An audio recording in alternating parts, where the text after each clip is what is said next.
আসসালামু আলাইকুম। আজকে আবার চলে আসলাম আমার দুন্দুলের মাচায়।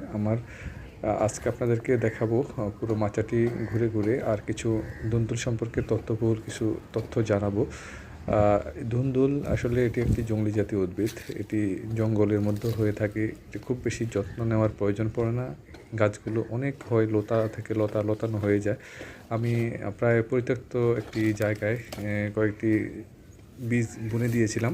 আর কোনো কিছুই করিনি, কোনো সার বা কোনো কীটনাশক প্রয়োগ করতে হয়নি। আল্লাহর রহমতে এই প্রাকৃতিকভাবেই বেড়ে উঠেছে। দেখতে পাচ্ছেন কত বড় সাইজের হয় এই ধুন্দুলগুলো। আর আরেকটা বিষয় হচ্ছে, ধুন্দুলের বীজ রাখার জন্য আপনাদেরকে নিজে থেকে ধুন্দুল সংরক্ষণ বা সিলেকশন করে গাছে রাখার দরকার নেই। কারণ আপনারা দেখতে পাবেন যে এই ধুন্দুলগুলো অনেকটা গাছের ফাঁকে লুকিয়ে থাকে। আপনি যখন ফসল তুলতে যাবেন সবগুলো কিন্তু আপনার চোখে পড়বে না, কারণ এগুলি এতটাই সবুজ, একদম গাছের পাতার সাথে মিশে থাকে, আমাদের চোখে অনেকটা ফাঁকি দেয়। আমার মাচার এখানে একটি ছাতিম গাছের সাথে আমি মাচাটি করেছিলাম। দেখতে পাচ্ছেন এর ফাঁকে কত বড় একটি ধুন্দুল, যেটা হয়েছে, এটা জালি হয়ে গেছে অলরেডি। যাই হোক, এটা আমার বীজের জন্য থাকবে। এরকমই, হ্যাঁ, আপনারা মানে আলাদাভাবে রাখার দরকার নেই।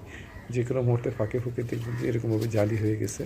আমি মাচার ঠিক নিচ থেকে দেখাচ্ছি। এর ইতিমধ্যে আপনারা দেখতে পাচ্ছেন অনেকগুলো ধুন্দুল।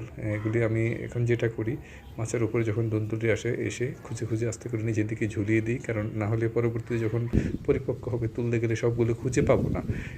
যে সুবিধার জন্য আসলে এটি করা। এভাবে ধুন্দুলগুলো যখন বাইরের দিকে ঝুলিয়ে দিলে পরবর্তীতে সংগ্রহ করার সময় আর এভাবে লুকিয়ে থাকবে না, মিসিং হওয়ার সম্ভাবনা খুবই কম থাকে। যাই হোক, এইভাবে ধুন্দুল পারিবারিকভাবে যদি চাষ করলে নিজে খাওয়া যায় আর অন্যদেরকেও এখান থেকে দেওয়া যায়, এটা আসলে অন্যরকম একটা অনুভূতি।